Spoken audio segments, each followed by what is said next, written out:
నమస్కారం సింగం టీవీకి స్వాగతం. ఇది మార్చే కదా, మామిడి పళ్ళు రానీకి మల్లెపూలు రానీకి మరి కొంచెం టైం ఉండాలి. మరి ఇప్పుడేం సీజను? ఇది ఎలక్షన్ సీజను. ఎలక్షన్ సీజన్ అంటే ఏడబట్టిన మార్కెట్లో ఎలక్ట్రల్ బాండ్లు అని వినపడతా ఉంది. ఏంది ఎలక్ట్రల్ బాండ్లు? ఎలక్ట్రల్ బాండ్ అంటే ఏంలే, సంతకం చేసిన బ్యాంకు చెక్కు లాంటిది. ఏంటది? సంతకం చేసిన బ్యాంకు చెక్కు లాంటిది. అయితే పైన పేరు మాత్రం రాయరు. పేరు రాయకుండా ఉండేటువంటి దీన్నే, ఈ చెక్కు లాంటి దాన్నే ఎలక్ట్రల్ బాండ్స్ అంటారు. ఎక్కడ దొరుకుతుంది ఇది? స్టేట్ బ్యాంక్ ఆఫ్ ఇండియాలో దొరుకుతుంది. అన్ని బ్రాంచీల్లో దొరుకుతుందా? దొరకదు. కొన్ని ఎంపిక చేసినటువంటి బ్రాంచీల్లోనే దొరుకుతుంది. దీన్ని కొనుక్కొని ఏం చేయాలా? దీన్ని బ్యాంక్ దగ్గర నుంచి మనం కొనుక్కొని మనకి ఇష్టమైనటువంటి వాళ్ళ పేరు రాసి, అంటే రాజకీయ పార్టీలు, ఎన్నికల్లో పోటీ చేసేటువంటి రాజకీయ పార్టీలకు దీన్ని ఇచ్చామనుకో, వాళ్ళ ఖర్చులు ఉంటాయి కదా ఎన్నికలకు సంబంధించి.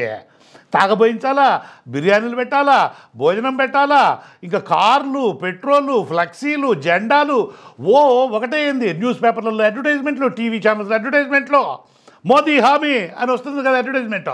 అట్లా అడ్వర్టైజ్మెంట్ చేయాలా? ఎన్ని ఖర్చులు ఉంటాయి రాజకీయ పార్టీలకే. కాబట్టి ఆ ఖర్చుల కోసమని ఎవరైనా ఇంట్రెస్ట్ ఉండేటువంటి వాళ్ళు, ఆసక్తి ఉండేటువంటి వాళ్ళు స్టేట్ బ్యాంక్ ఆఫ్ ఇండియా దగ్గర నుంచి ఈ చెక్కు లాంటి ఎలక్ట్రల్ అంటే ఎన్నికల బాండుని కొనుగోలు చేసి తమకు ఇష్టమైనటువంటి పార్టీకి ఇచ్చుకోవచ్చు. ఎంత ఉంటుంది వీటి రేటు? వీటికేం ప్రత్యేకంగా రేటు ఉండదు. ఇప్పుడు ఎట్లయితే మనకు 5 రూపాయల నోటు, 10 రూపాయల నోటు, 100 రూపాయల నోటు, 2000 రూపాయల నోటు ఉన్నది కదా, అట్లనే ఇవి కూడా 1000 రూపాయల బాండు, 10,000 రూపాయల బాండు, 1,00,000 రూపాయల బాండు, 10 లక్షల రూపాయల బాండు, 1,00,00,000 రూపాయల బాండు అని, అంటే ఇప్పుడు చెప్పిన డినామినేషన్లలో మాత్రమే, ఆ ముఖ విలువకు మాత్రమే ఈ బాండ్లు దొరుకుతాయి. ఇందాకే చెప్పా కదా, తమకు ఇష్టమైన, అంటే ఇప్పుడు సపోజ్ రెడ్డీస్ అనుకోండి, మీరు ఈ బాండ్ కొనేసి, అంటే 1,00,00,000 రూపాయలకు ఒక బాండ్ దొరుకుతుంది అనమాట. ఆ 1,00,00,000 రూపాయల బాండ్ కొనేసి వైఎస్ఆర్సీపీకి ఇచ్చుకోవచ్చు అనమాట.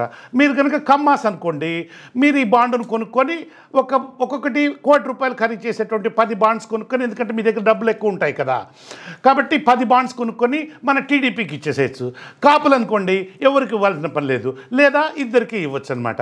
ఇలా మనకి ఇష్టమైనటువంటి బాండ్స్ని మనము ఇష్టమైనటువంటి పొలిటికల్ పార్టీకి, అంటే రాజకీయ పార్టీకి ఇచ్చుకోవచ్చు అని అనమాట. ఇంకా అర్థం కానటువంటి వాళ్ళకి నేను ఇంకా సూక్ష్మంగా అర్థమయ్యేట్లు చెప్తాను. ఎందుకని ఈ బాండ్లను ఇస్తారు అని అంటే, ఎవరు ఇస్తారు? అభిమానం గల వాళ్ళు ఇస్తారు. ఇప్పుడు మన పార్లమెంట్ సభ్యుడు ఆయన ఉన్నాడు, ఆయన పేరు సీఎం రమేష్. ఏ పార్టీ వాడు? వస్తుత తెలుగుదేశం పార్టీ వాడే. కానీ ఆ మధ్య మూన్ బాబుకు అమిత్ షా ఫోన్ చేసి, ఇదిగో మూన్ బాబు, మాకు రాజ్యసభలో కొంచెం మెజార్టీ తక్కువగా ఉంది, మీ వాళ్ళని సభ్యులను కొంతమందిని పంపించవా మూన్ బాబు అని అడిగితే, సరే అట్నేలే షాజీ అని 4-5 అప్పుడు పంపించేశాడు.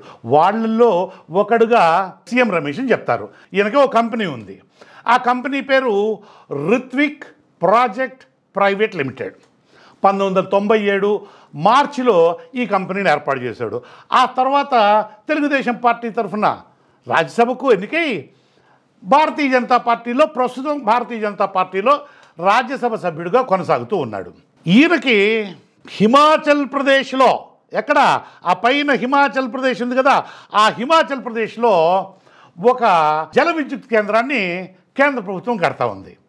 ఎంత ఖర్చుతోటి?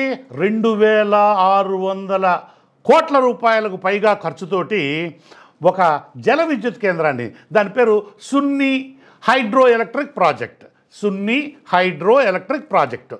ఈ ప్రాజెక్టుని ఇంత పెద్ద సొమ్ముతోటి అక్కడ కడతా ఉంది కేంద్ర ప్రభుత్వం. ప్రాజెక్టు నిర్మాణానికి సంబంధించి కేంద్ర ప్రభుత్వంలోని ఆర్థిక వ్యవహారాల క్యాబినెట్ కమిటీ ఏదైతే ఉందో, ఆ క్యాబినెట్ కమిటీ సమావేశమై ఎప్పుడు 2023 జనవరి 4వ తేదీన సమావేశమై ఈ కాంట్రాక్ట్ను ఫైనలైజ్ చేసి ఇది మన సీఎం రమేష్కి ఇచ్చింది.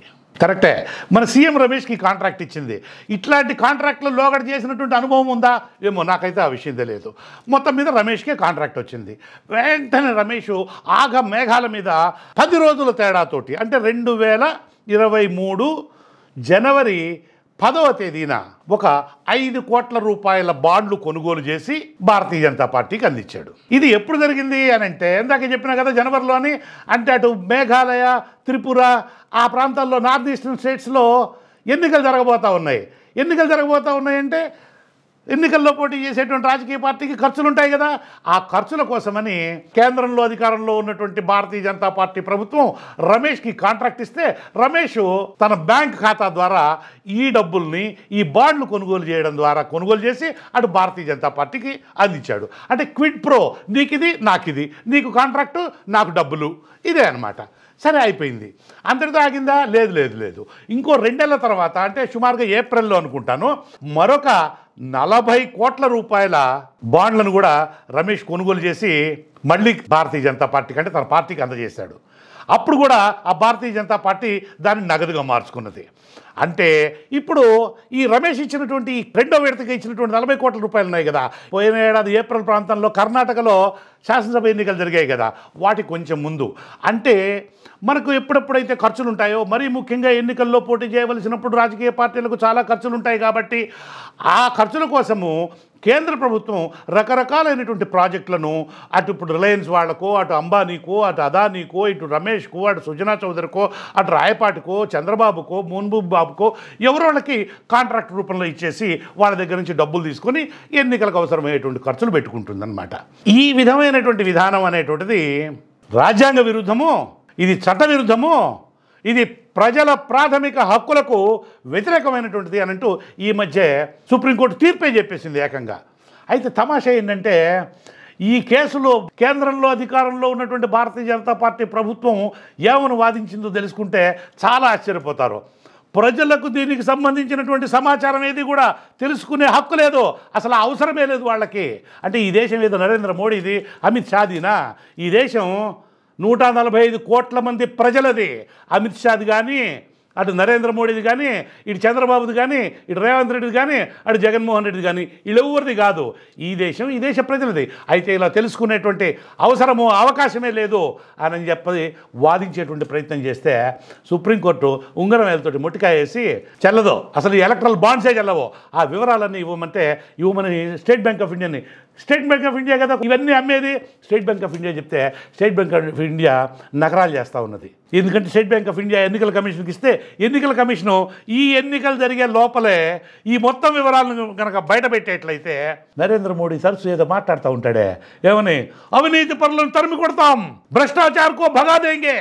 ఆయన పక్కనే ఉండి కొంచెం గొంతు తగ్గించేనా కూడా ఈ మధ్య హిందీ ఇంగ్లీష్లో కూడా మనం మూన్ బాబు మాట్లాడుతూ ఉన్నాడు కదా, ఆయన పక్కన ఇంత జులపాలు వేసుకొని ఊరికే ఆవేశం తెచ్చుకొని పిచ్చి పిచ్చిగా అరుస్తూ కేకలు పెడుతూ ఇంకో ఆయన మాట్లాడుతుంటాడు కదా. వీళ్ళందరూ చేసేటువంటిది ఏంది? ఇదే అవినీతి, ఇవే బాండ్లు, ఇదే. కానీ వీళ్ళందరికన్నా ఎక్కువ నరేంద్ర మోడీ అయితే యావత్ దేశం కూడా తిరిగి అవినీతి పరుడే కానట్లు అవినీతితో ఈ ఎలక్ట్రల్ బాండ్లు అనేది పచ్చి అవినీతే.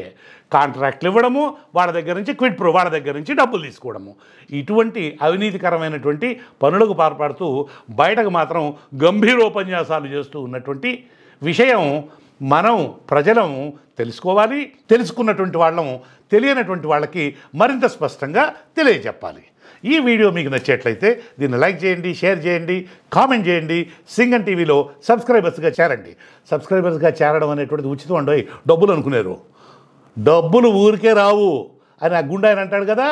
ఘటోత్కచుడు అంటే నెత్తి మీద బొచ్చు లేనివాడు అని అర్థం, తెలుసు కదా. నమస్తే.